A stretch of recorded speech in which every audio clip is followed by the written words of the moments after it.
Morning friends, मी विलास. स्वागत आहे तुमचं आपल्या YouTube चॅनलवर.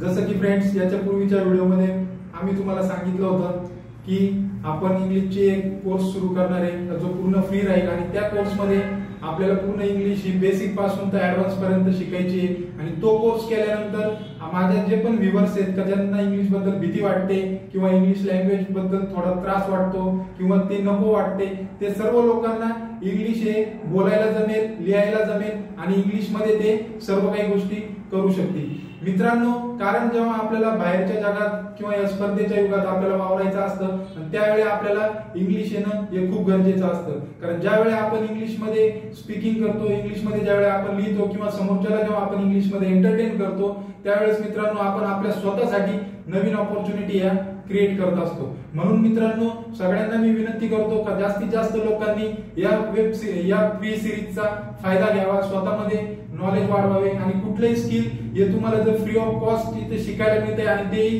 पूर्णपणे. कारण मित्रांनो, आपण या कोर्समध्ये किंवा या सिरीज मध्ये कुठलाही टॉपिक आपण स्किप करणार नाहीये किंवा फक्त बरोबरच तुम्हाला शिकवण्यात येणार नाहीये. आणि मित्रांनो, या कोर्सची एक विशेष गोष्ट अशी आहे की तुम्हाला हा जो कोर्स आहे हा 3 मंथ मध्ये कंप्लीट होणार आहे आणि तुमच्याकडून काही प्रॅक्टिसेस या रेग्युलर बेसिसवर आम्ही करून घेणार आहे. आणि त्या केल्यानंतर तुम्ही किती नॉलेज गेन केलं किंवा तुम्ही किती शिकलात याचं व्हॅलिडेशन सुद्धा आम्ही करून घेणार आहे. त्यासाठी आम्ही एक ऑनलाईन कॉम्पिटिशन सुद्धा घेणार आहे. तर त्या कॉम्पिटिशन मधून आपल्याला समजेल का आपण स्वतः किती शिकले. आणि या कॉम्पिटिशनचा फायदा तुम्हाला एवढा होईल का तुम्हाला स्वतःला काहीतरी प्रोत्साहन मिळेल. आणि या कॉम्पिटिशन मध्ये जोही कोणी विनर असेल मित्रांनो किंवा जोही या कॉम्पिटिशन मध्ये जोही कॅन्डिडेट चांगलं प्रेझेंट करेल स्वतःला, त्याला आमच्या कंपनीतर्फे एक कॅश प्राइज किंवा गिफ्ट हॅम्पर आम्ही देणार आहोत. त्यामुळे मित्रांनो, जास्तीत जास्त लोकांनी या फ्री सिरीजचा फायदा करून घ्यावा किंवा ही फ्री सिरीज मध्ये इंग्लिश लर्न करावं ही मी सर्वांना विनंती करतो. आणि तुमचा जास्तीत जास्त न वेळ घेता आपण लगेच व्हिडिओकडे जाऊया. आणि इथून पुढे मित्रांनो आपण डायरेक्ट व्हिडिओला स्टार्टिंग करणार आहोत. कुठलंही मी बाकीचं अदर ऍक्टिव्हिटी या व्हिडिओमध्ये किंवा या सिरीज मध्ये मी इथून पुढे सांगणार नाही. फक्त कॉम्पिटिशन बद्दल तुम्हाला जी काही माहिती मला द्यायची असेल ती मी आपल्या थोडे 1 महिन्याचे व्हिडिओ किंवा 15 दिवसाचे जे व्हिडिओ आपले होतील त्यानंतर मी तुम्हाला ती माहिती माझा जेव्हा रिक्वायर्ड वाटेल त्यावेळी मी तुम्हाला नक्कीच देईल. त्याबद्दल तुम्ही निश्चिंत राहा आणि जास्तीत जास्त लोकांपर्यंत हा व्हिडिओ शेअर करा. मित्रांनो, जेव्हा आपल्याला इंग्लिश शिकायचं असतं किंवा जेव्हा आपण आपल्या स्वतःच्या मनाशी ठरवतो का नाही मला इंग्लिश शिकायचंय, मला इंग्लिश बोलायचंय किंवा मला इंग्लिश आली पाहिजे, त्यावेळेस सगळ्यात मोठा प्रॉब्लेम किंवा सगळ्यात मोठं कन्फ्युजन आपल्या मनात काय असतं की इंग्लिशची सुरुवात कुठून करावी, कुठून शिकावं. म्हणजे कुठून शिकावं इन द सेन्स कोणत्या क्लासमधून शिकावं मला ते म्हणायचं नाही. मला म्हणायचं आहे का इंग्लिशची सुरुवात कशी करावी. मला जर एखादं वाक्य सेंटेन्स लिहायचंय किंवा मला एखादं वाक्य बनवायचंय, एखादं वाक्य बोलायचंय तर त्याची सुरुवात कशी करायची. तर मित्रांनो, याच्यासाठीच आपण एक उदाहरण बघूया की सपोज मला बोलायचंय की आम्ही इंग्रजी शिकत आहोत. मला काय बोलायचंय की आम्ही इंग्रजी शिकत आहोत. तर हे आपण कसं बोलणार, आपण या वाक्याचं ट्रान्सलेशन इंग्लिश मध्ये कसं करणार. तर सो सिंपल मित्रांनो की आपण म्हणणार we are learning English, we are learning English. जर मी हे वी आर लर्निंग इंग्लिश हे जे मी याचं ट्रान्सलेशन केलं तर हे ट्रान्सलेशन आलं कुठून किंवा हे सेंटेन्स स्ट्रक्चर बनलं कसं. तर मित्रांनो, प्रत्येक इंग्लिशचं जे सेंटेन्स आहे त्याचं एक स्ट्रक्चर आहे. त्या स्ट्रक्चर किंवा ते नियम किंवा ते रूल जेव्हा आपण अप्लाय करतो त्यावेळी आपले सेंटेन्स हे बनत जातात. तर आपण आता परत आपले हे जे उदाहरण आपण घेतलं की आम्ही इंग्रजी शिकत आहोत याचं स्ट्रक्चर बघूयात आपण काय. तर ज्यावेळी आपण आम्ही इंग्रजी शिकत आहोत याचं ट्रान्सलेशन करतो वी आर लर्निंग इंग्लिश, त्यावेळी आपल्याला भरपूर गोष्टी या क्लिअर होतील का हे सेंटेन्स बनलं कसं. याचं एक स्ट्रक्चर आहे मित्रांनो. आणि ते स्ट्रक्चर कोणतं तर आपण बघूया. ते स्ट्रक्चर आहे मित्रांनो की कुठलाही इंग्लिशचं सेंटेन्स सुरू होत असताना पहिले त्यामध्ये येतो सब्जेक्ट. कुठल्याही वाक्याचा सब्जेक्ट हा सुरुवातीला असतो. ज्यावेळी आपल्याला इंग्लिश बोलायचंय, ज्यावेळी आपल्याला इंग्लिश लिहायचंय त्यावेळी वाक्याची सुरुवात कशाने होणार मित्रांनो तर ती होणार सब्जेक्टने. सब्जेक्ट नंतर येणार हेल्पिंग वर्ब किंवा सपोर्टिंग वर्ब. हेल्पिंग वर्बलाच आपण सपोर्टिंग वर्ब म्हणतो.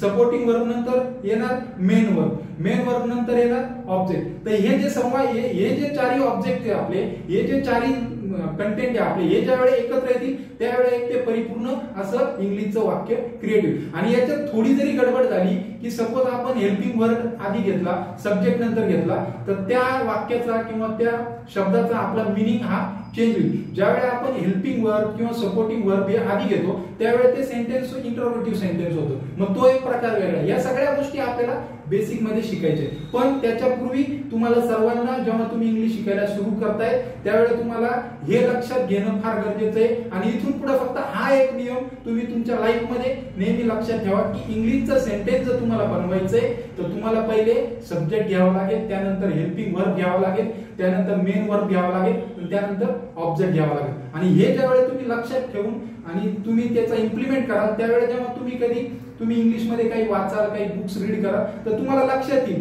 का ते वाक्य कसं लिहिलंय किंवा ते वाक्य समजायला तुम्हाला मदत होईल. आता जरी तुम्हाला परिपूर्ण येत नसेल पण तुम्हाला समजायला मदत होईल. म्हणूनच आपण इंग्लिश कोर्स हा जो सुरू केलाय हा आपल्याला डायरेक्ट प्रोनाउन्सिएशन किंवा आपल्याला डायरेक्ट नाउन या गोष्टी आपल्याला डायरेक्ट शिकायच्या नाहीत. आपल्याला रूल वाईज जायचे, कारण का आपल्याला इंग्लिश अंडरस्टँड झाली पाहिजे, आपल्याला इंग्लिश बोलता आली पाहिजे. त्यामुळे बेसिक रूल पासून आपण सुरू करणार आहोत. तर आपल्याला आपण आजचा आपला पहिला रूल बघितला की subject plus helping verb plus supporting verb plus main verb plus object. याच्यामधला आपल्याला पहिला टॉपिक आपल्या बेसिक लेक्चरचा पहिला टॉपिक आपल्याला घ्यायचा आहे तो कोणता, तर आपल्याला घ्यायचा आहे सब्जेक्ट. हे कुठून आलं, सब्जेक्ट म्हणजे काय, तर सब्जेक्ट म्हणजे मित्रांनो दिलेल्या वाक्यामध्ये किंवा जे पण आपण इंग्लिश मध्ये सेंटेन्स बोलतो त्या सेंटेन्स मध्ये जो क्रिया करणारा असतो त्या क्रिया करणाऱ्या व्यक्तीला किंवा त्याच्यासाठी जो शब्द वापरला जातो त्या शब्दाला सब्जेक्ट म्हटलं जातं. आणि मराठीमध्येच त्याला आपण काय म्हणतो अजून एक कर्ता. तर हा जो कर्ता असतो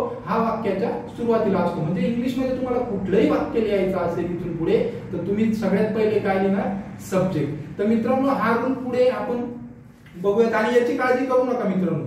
आज आपण सब्जेक्ट शिकतोय, आपल्याला नंतर हेल्पिंग वर्ब शिकतोय, जवळपास बेसिक वरच आपले 4 लेक्चर होतील. त्याच्यामध्ये तुम्हाला पूर्ण तुमचं अंडरस्टँडिंग क्लिअर होईल. त्याच्यानंतर आपल्याला बघायचंय की आपण हे जे वाक्य बघितलं वी आर लर्निंग इंग्लिश याच्यामध्ये बघा तुम्ही की सब्जेक्ट मध्ये काय आहे वी हा आपला काय आहे सब्जेक्ट आहे. हेल्पिंग वर्ब मध्ये काय आर हा आपला काय आहे हेल्पिंग वर्ब आहे. त्याच्यानंतर लर्निंग हा काय आहे मेन वर्ब आहे. आणि इंग्लिश काय ऑब्जेक्ट आहे. ऑब्जेक्ट म्हणजे काय की ज्याच्यावर क्रिया केली जाते. आणि आर हा काय हेल्पिंग वर्ब का जो आपल्या मेन वर्बला आपल्या जो मेन वर्ब असतो किंवा आपली जी क्रिया जो वर्ड दर्शवतो त्याला मदत करतो किंवा त्याला हेल्प करतो. त्यामुळे त्याला आपण काय म्हणतो हेल्पिंग वर्ब किंवा सपोर्टिंग वर्ब. तर हे सगळे चॅप्टर आपल्याला डिटेल मध्ये शिकायचे आणि त्यावेळी आपल्याला कळेल का सब्जेक्ट नंतर हेल्पिंग वर्बच काय येतो, सब्जेक्ट नंतर त्याच्यानंतर हेल्पिंग वर्ब नंतर तुमचा मेन वर्बच काय येतो, मेन वर्ब नंतर ऑब्जेक्टच काय येतं. हे जे स्ट्रक्चर आहे हे असंच का आहे. तर ज्यावेळी आपलं बेसिकचं लेक्चर पूर्ण कंप्लीट होतील त्यावेळी तुम्हाला या सगळ्या गोष्टी अजून चांगल्या प्रकारे समजतील. तर मित्रांनो आता जो आपला आजचा टॉपिक आहे सब्जेक्ट त्याच्यामध्ये आपण बघणार आहे की सब्जेक्ट म्हणजे काय. तर सब्जेक्ट म्हणजे काय हे तर मी तुम्हाला सांगितलं का इंग्रजी वाक्यामध्ये ज्याही शब्दाने सुरुवात केली जाते त्या शब्दाला किंवा त्या वर्डला आपण सब्जेक्ट म्हणतो. आणि सब्जेक्ट हा त्या वाक्याच्या सुरुवातीलाच आपल्याला लिहायचा आहे. आणि दुसरा अर्थ काय की वाक्यामध्ये जो क्रिया करणारा असतो किंवा ती क्रिया दर्शवणारा जो वर्ड असतो त्याला आपण काय म्हणतो सब्जेक्ट म्हणतो किंवा कर्ता म्हणतो. तर मित्रांनो पुढे बघा की या सब्जेक्टचे 3 फॉर्म पडतात. 3 फॉर्म कसे पडतात तर एक फर्स्ट पर्सन, सेकंड पर्सन आणि थर्ड पर्सन. आता हे मी थोडक्यात तुम्हाला समजावून देतो, इन डिटेल मी समजवत नाही. आणि हे समजणं गरजेचं काय आहे, व्हिडिओ स्किप करून किंवा तुम्हाला बोर होतंय म्हणून लगेच पुढे नका जाऊ. तर ह्या गोष्टी समजणं तुम्हाला आज एवढ्यासाठी गरजेचं आहे. ह्या गोष्टी जेव्हा तुम्हाला कळतील त्यावेळी तुम्ही एकदम करेक्ट इंग्लिश सेंटेन्स बनवू शकाल. मित्रांनो तर हे गरजेचं काय आपल्याला, तर फर्स्ट पर्सन म्हणजे काय तर जेव्हा आपण आपल्या स्वतःबद्दल बोलतो किंवा आपल्याला आपल्यासोबत अजून काही लोक आहेत त्यांच्याबद्दल बोलतो त्यावेळेस ते जे असतो किंवा त्यावेळेस जो सब्जेक्ट वापरला जातो तो असतो आपला फर्स्ट पर्सन. त्याच्यानंतर आपण जेव्हा समोरच्याशी बोलत असतो, 2 लोक कम्युनिकेशन करत असतात, ज्यावेळेस समोरची व्यक्ती जी असते आणि त्या समोरच्या व्यक्तीला उद्देशून आपण जेव्हा बोलत असतो त्यावेळेस त्या समोरच्या व्यक्तीला उद्देशून वापरला जाणारा वर्ड हा असतो सेकंड पर्सन. त्याच्यानंतर थर्ड पर्सन काय असतो तर थर्ड पर्सन म्हणजे 2 व्यक्तींचं कम्युनिकेशन चालू आहे, त्या 2 व्यक्ती एका तिसऱ्या कोणत्या तरी व्यक्तीबाबत बोलतायत तर त्या तिसऱ्या व्यक्तीसाठी किंवा त्या समूहासाठी जो वर्ड वापरला जातो त्या वर्डला म्हणतात थर्ड पर्सन. म्हणजे त्याला उद्देशून वापरल्या जाणाऱ्या वर्डला म्हणतात थर्ड पर्सन. मित्रांनो तर हे आपण आता इन डिटेल मध्ये शिकू की आपले सब्जेक्ट कोणते कोणते आणि आपण त्यामध्ये काय काय अजून पुढे आपल्याला शिकायचंय. तर हा एक चार्ट तुम्हाला आता तुमच्या समोर आला असेल. याच्यामध्ये फर्स्ट पर्सन मध्ये कोणते सब्जेक्ट येतात, तर फर्स्ट पर्सन मध्ये सब्जेक्ट येतात आय आणि वी. आय आणि वी फर्स्ट पर्सन मध्ये कोणते सब्जेक्ट येणार, आय आणि वी. तर आय हा कोणासाठी वापरणार, जेव्हा मी माझ्या स्वतःबद्दल जेव्हा मी बोलतोय त्यावेळी मी काय वापरणार, आय. आणि आपला जो हा आय हा सब्जेक्ट आहे हा सिंग्युलर आहे. सिंग्युलर म्हणजे काय, एक वचन. कुठली एक व्यक्ती किंवा कुठली एक गोष्ट आपल्याला दाखवायची असेल तर तिथं आपण काय वापरणार, सिंग्युलर सब्जेक्ट वापरणार. आणि ज्यावेळी मला बोलायचंय का मी एखाद्या ग्रुपचा सदस्य आहे आणि मला त्या सर्वां बाबतीत मला बोलायचंय, म्हणजे आमच्या बाबतीत जेव्हा मला बोलायचंय त्यावेळी मी तिथे काय वापरणार, वी. आणि वी हा काय आपला प्लुरल सब्जेक्ट आहे मित्रांनो. तिथून त्याच्या पुढे काय येतो, सेकंड पर्सन. सेकंड पर्सन मध्ये कोणते सब्जेक्ट येणार आपले, तर सेकंड पर्सन मध्ये सब्जेक्ट येणार आपले की पहिले येणार यू. म्हणजे एखादा सपोज माझ्यासोबत एखादा व्यक्ती बोलतोय, मी त्याच्याशी बोलतोय आणि मला त्याला काहीतरी सांगायचंय का यू लर्न इंग्लिश. मला एखाद्याला सांगायचंय का तू इंग्लिश शिक, तर मी काय बोलणार, यू लर्न इंग्लिश. ठीक आहे. तर त्यावेळेस जेव्हा मी तो यू वापरतो तो यू राहील माझा सेकंड पर्सन आणि सिंग्युलर. कारण का, माझ्या समोर असणारा व्यक्ती हा एकच व्यक्ती. त्याच्यानंतर ज्यावेळेस सपोज मला एखाद्या ग्रुपला किंवा माझ्या क्लासला, माझ्या ऑफलाईन जे स्टुडंट्स आहे मला त्यांना सांगायचंय का यू आर लर्निंग इंग्लिश, तर त्यावेळेस मी जेव्हा ते ग्रुपमध्ये लोक बसलेले त्यावेळेस मी त्यांच्यासाठी काय वापरणार, यूज वापरणार. पण मी इथे काय वापरला, आर वापरला. आर ने काय झालं की ते लोक जास्त लोक आहेत त्यामुळे मी तिथे काय केलं, प्लुरल फॉर्म वापरला. आणि त्यामुळे आपण त्यावेळेस काय म्हणणार की यू आर लर्निंग इंग्लिश. म्हणजे मित्रांनो आपल्याला ज्यावेळेस एक वचनासाठी समोरच्या व्यक्तीला, जेव्हा एक व्यक्ती आहे ज्यावेळी आपल्याला एका व्यक्तीसाठी वापरायचं असेल तर त्यावेळी आपण काय वापरणार, यू वापरणार. आणि ज्यावेळी आपल्या समोर जास्त लोक असतील त्यावेळी आपण काय वापरणार, यूज वापरणार. पण त्यासाठी काही हेल्पिंग वर्बचाही आपण वापर करणार. त्याच्यानंतर थर्ड पर्सन मध्ये म्हणजे तिसरी एखादी व्यक्ती का जी आपल्या समोर नाहीये त्याच्यासाठी आपण काय वापरणार, ही, शी, इट. तर यामध्ये काय, सपोज मला निलेश नावाचा व्यक्ती आहे, मला त्याबद्दल बोलायचं का निलेश इंग्रजी शिकतो, निलेश लर्न इंग्लिश. तर मी काय म्हणणार, निलेश लर्न इंग्लिश. पण तो माझ्या समोर आहे का, नाही. मला समोरच्याला सांगायचंय कारण समोरचा निलेशला ओळखत नाही. तर मी काय बोलणार की ही इज लर्निंग इंग्लिश. म्हणजे काय, तो इंग्रजी शिकतो. तर त्यावेळी मी मुलासाठी ही वापरणार, मुलगी असेल तर मी शी वापरणार, एखादी वस्तू असेल आणि वस्तूसाठी किंवा कुठल्याही निर्जीव वस्तूसाठी आपण काय वापरणार, इट वापरणार. कधी, ज्यावेळी ते एकच असतील, ज्यावेळी ते एक वचनी असतील त्यावेळी आपण काय वापरणार, इट वापरणार. आणि ही, शी, इट हे आपले काय झाले, सिंग्युलर सब्जेक्ट झाले थर्ड पर्सन. त्याच्यानंतर प्लुरल फॉर्म मध्ये थर्ड पर्सन मध्ये कोणता सब्जेक्ट येतो आपला पुढचा, तर प्लुरल फॉर्म मध्ये थर्ड पर्सन मध्ये आपला सब्जेक्ट येतो नंतर दे. म्हणजे आपल्याला बोलायचंय की ते लोक इंग्रजी शिकतात, ते लोक इंग्रजी शिकतात. यासाठी आपण काय वापरणार, आणि ते लोक आपल्या समोर नाहीये, ते लोक आपल्या समोर नाहीत म्हणून आपण काय म्हणणार, ते लोक इंग्रजी शिकतात. आणि हे मी कोणाला तरी माझ्या समोर सांगतोय का ते लोक इंग्रजी शिकतात, तर मी त्यावेळी काय वापरणार, मी वापरणार ते. आणि ते लोक हे जास्त लोक आहेत त्यामुळे मी तिथे काय वापरणार, माझा प्लुरल सब्जेक्ट वापर दे. तर मित्रांनो आपण हे बघितलं का, सब्जेक्टचे 3 फॉर्म कोणते, फर्स्ट पर्सन, सेकंड पर्सन आणि थर्ड पर्सन. आणि त्यामध्ये कोणते कोणते सब्जेक्ट येतात, फर्स्ट पर्सन मध्ये येतात आय, एक वचन असेल तर आय आणि अनेक वचन असेल तर वी. सेकंड पर्सन मध्ये एक वचन असेल तर यू, अनेक वचन असेल तर परत यू. नंतर थर्ड पर्सन मध्ये येतात ही, शी, इट हे आहेत सिंग्युलर सब्जेक्ट, एक वचन सब्जेक्ट. आणि फोर्थ कोणता आहे आपला, दे. दे हा आपला काय प्लुरल सब्जेक्ट आहे जो की येतो थर्ड पर्सन मध्ये मित्रांनो. याच्यानंतर आपल्याला अजून 2 सब्जेक्ट म्हणून येऊ शकतात की कुठल्याही जागेचं किंवा कुठल्याही व्यक्तीचं नाव, ते जे नाव आहे किंवा ते जे नाऊन आहे हे पण काय येऊ शकतं, सब्जेक्ट म्हणून वाक्याच्या सुरुवातीला येऊ शकतं. मग ते नाव सिंग्युलर फॉर्म मध्ये असू शकतं किंवा ते नाव प्लुरल फॉर्म मध्ये असू शकतं. हे कसं बरं, तर मित्रांनो सपोज मला बोलायचं का Vilas learn English, Vilas English शिकतो. तर आता ज्यावेळी मी बोललो विलास लर्न इंग्लिश त्यावेळी काय झालं, विलास हे जे नाव आहे हा काय झाला त्या वाक्याचा सब्जेक्ट झाला. पण मला बोलायचे लोक इंग्रजी शिकतात, मला काय बोलायचंय, लोक इंग्रजी शिकतात, पीपल्स लर्न इंग्लिश. मला लोक बोलतोय, मग मी काय झालं, जे पीपल्स आहे हे काय झालं आपलं प्लुरल फॉर्म मध्ये अनेक वचनी नाउन झालं. म्हणजे काय मित्रांनो, का नाउन सुद्धा तुम्ही सिंग्युलर आणि प्लुरल म्हणून वाक्याच्या सब्जेक्ट म्हणून तुम्ही वापरू शकता मित्रांनो. तर आज आपण मित्रांनो आपण बघितलं आजच्या लेक्चर मध्ये की आज आपण सब्जेक्ट हा जो आपला पार्ट होता बेसिक लेक्चरचा फर्स्ट पार्ट हा आपण आज शिकलो.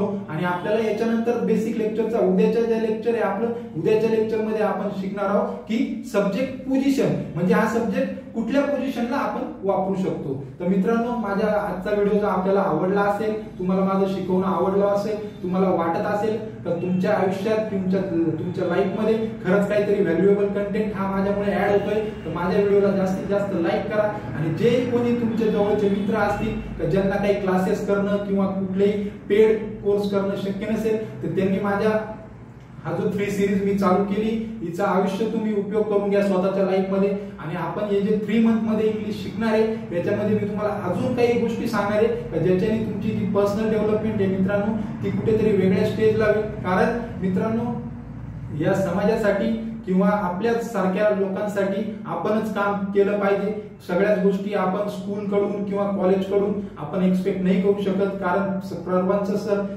शेड्यूल एकदम बिझी असतं किंवा सर्वजण या कामासाठी वेळ नाही देऊ शकत. पण जेवढा वेळ मला देता येईल, जेवढं व्हॅल्युएबल कंटेंट मला तुमच्यासाठी देता येईल तेवढं मी देण्याचा नक्कीच प्रयत्न करेन. तरी तुम्हाला माझा व्हिडिओ आणि माझी शिकवण्याची पद्धत आवडली असेल मित्रांनो, तर या व्हिडिओला जास्तीत जास्त लाईक करा आणि जास्तीत जास्त लोकांपर्यंत शेअर करा. आणि आमच्या चॅनलवर नवीन नवीन गोष्टी शिकण्यासाठी मित्रांनो आमच्या चॅनलला सबस्क्राईब करा. Thank you very much.